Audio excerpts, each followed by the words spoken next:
Mimpi buruk kembali bersama-sama Anda. Kadang-kadang mimpi buruk itu menakutkan dan kadang-kadang mimpi buruk itu mengerikan. Di dalam channel Mimpi Buruk ini membawakan banyak cerita yang tidak pernah Anda dengar dan jarang diuraikan di dalam cerita masyarakat. Sebelum lanjut pembahasan, ada baiknya Anda klik tombol like, subscribe, serta tekan tombol loncengnya agar Anda tidak terlepas info dari channel Mimpi Buruk. Tahukah Anda asal-usul selipar Jepun yang sangat populer di Malaysia? Selain harga yang murah dan mudah didapati, selipar Jepun ini menyimpan asal-usul yang sangat menyakitkan bagi rakyat tanah Melayu di Malaysia. Tidakkah Anda rasa pelik? Dan tidakkah Anda pernah tertanya-tanya bagaimana selipar ini dinamakan selipar Jepun di kalangan rakyat Malaysia? Adakah ia berkaitan dengan zaman penjajahan di tanah Melayu pada satu ketika dahulu? Ataupun adakah kerajaan Jepun yang pertama menciptakan selipar sehingga selipar ini dinamakan selipar Jepun? Siapa tahu kan? Mari kita ikuti kisah penciptaan selipar.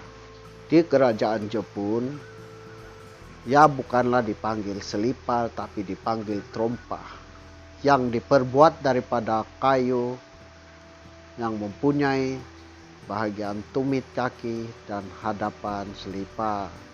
Ia sangatlah berbeza dengan selipar Jepun yang terdapat di Malaysia. Desainnya berbeza, guys.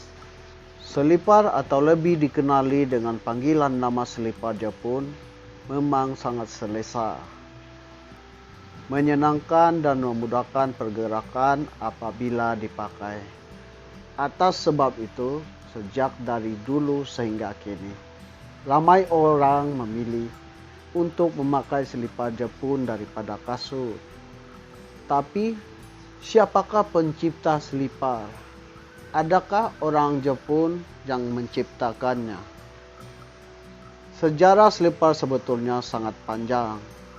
Terdapat banyak bukti menunjukkan kewujudan selipar yang ada pada hari ini telah mula dihasilkan oleh kaum primitif. Buktinya, selipar tertua di dunia yang diperbuat daripada kulit lembu telah ditemui di sebuah gua di Armenia. Ia masih berkeadaan baik meskipun diyakini wujud kira-kira 3.500 sebelum Masehi.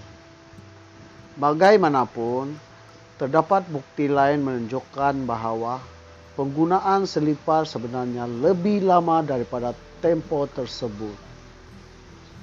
Seorang profesor antropologi fizik dari University Washington di St. Louis, Eric Tinkaus, meletakkan keyakinan bahawa selipar telah digunakan sejak sekitar 40.000 dan 26.000 tahun dahulu lagi. Ini berdasarkan penemuan bukti pada ketebalan tulang jari kaki kaum primitif seperti ibu jari kaki mengalami penyusutan atau menjadi nipis dan lebih pendek.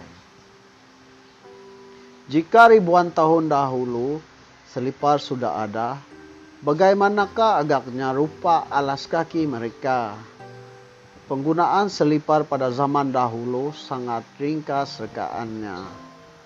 Kulit lembu dijadikan seperti beg kaki untuk melindungi kaki daripada batu tajam, tusukan duri, cuaca panas, dan sejuk ketika keluar memburu atau mencari perlindungan. Bermula hanya dari beg kaki, Selipar telah melalui satu fasa revolusi yang sangat panjang. Malah fungsi pemakaian selipar juga turut berkembang.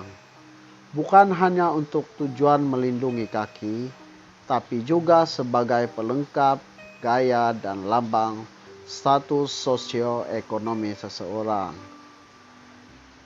Nah, daripada bukti yang ditemui, jelaslah peneroka selipar pertama bukanlah orang Jepun seperti mana nama populernya. Tapi pelik, mengapa alas kaki tersebut diberikan nama sedemikian di tanah Melayu ataupun Malaysia? Asal-usul penjenamaan selipar Jepun masih belum dapat dipastikan dari mana mulanya. Apa yang diketahui, selipar Jepun cuma nama populer yang diberikan oleh rakyat Malaysia. Gelaran sebegitu sebenarnya tidak terdapat di negara lain. Bahkan penduduk negara yang juga disebut dalam bahasa Melayu lama sebagai Jepang, kini diterapkan dalam bahasa Indonesia yang dipinjam dari logat bahasa Cina. Itu turut tidak mengenali apa itu selipar Jepun. Mereka hanya mengenali selipar Jepun sebagai minuman mixed drink ataupun arak dicampur dengan manisan yang dipanggil sebagai Japanese slipper. Selipar yang wujud pada hari ini juga bukanlah dibawa masuk oleh askar Jepun. Semasa kedatangan mereka ke tanah Melayu satu ketika dulu, dipercayai pemakaian selipar yang mempunyai tali berbentuk V itu sudah lama digunakan oleh penduduk tempatan sebelum kedatangan mereka ke tanah Melayu lagi. Ketidakpastian mengenai perkara yang satu ini menyebabkan ada yang meletakkan beberapa kemungkinan kenapa alas kaki yang ada sekarang ini dipanggil dengan nama sebegitu. Perkara ini banyak dikaitkan dengan sejarah penjajahan Jepun di tanah Melayu pada 8 Desember 1941. Sungguh pun Jepun menakluki Malaya hanya dalam tempo 3 tahun 9 bulan sahaja, tetapi perubahan yang dibawa mereka memberi kesan yang sangat mendalam pada nenek moyang tanah Melayu. Pada zaman pemerintahan tentera Jepun, mereka dikatakan telah melakukan banyak kekerasan, menzalimi, dan menyiksa penduduk kampung dengan cara yang sangat menakutkan. Bagaimanapun, sesuatu yang agak pelik mengenai penyiksaan ini ialah kebanyakan kekerasan itu dilakukan dengan menggunakan selipar. Antaranya, mereka sering menyiksa tahanan penjara dengan menampar muka mangsa menggunakan selipar. Bahkan, yang diperbuat daripada getah itu juga kerap dimasukkan ke mulut tahanan, lalu dipaksa menggigitnya sehingga gigi mangsa patah. Kegiatan jahat tentera Jepun dikatakan tidak pernah diam. Jika tidak bertindak keras pada tahanan penjara, mereka gemar mengusir perempuan tempatan. Usikan itu selalunya akan berakhir dengan tindakan buas merogol wanita tempatan dan memasukkan selipar ke kemaluan mangsa. Sangat kejam ya. Perbuatan keras tentera Jepun itu menyebabkan hidup rakyat menjadi lebih tertekan. Hasil pertanian pula dirampas, menyebabkan ramai yang menganggur dan mati kebeluran. Saat itu, tiada yang berani mengadu lapar atau merayu bantuan makanan kepada tentera Jepun. Rayuan itu selalunya tidak akan diendahkan. Malah tentera Jepun akan memaksa si pengadu itu memasak selipar, kemudian diarahkan supaya memakannya. Kerana selipar sering dijadikan sebagai salah satu alat menyiksa penduduk, askar Jepun seolah-olah menganggap ia sebagai mesej penghinaan kepada penduduk tempatan. Justru itu, tiada seorang pun di kalangan tentera Jepun dilihat memakainya. Mereka lebih berbangga menyarung kasut, apatah lagi harga kasut pada masa itu sangatlah mahal. Penduduk kampung yang tidak memiliki wang dan hidup dalam kesempitan pula sekadar mampu memakai selipar buruk. Kesan tindakan keras tentera Jepun menyebabkan penduduk kampung menjadi fobia terhadap selipar. Dari sinilah dikatakan kenapa orang terdahulu mula memanggil alas kaki itu dengan nama selipar Jepun. Nah, Anda sudah mengetahuinya asal-usulnya.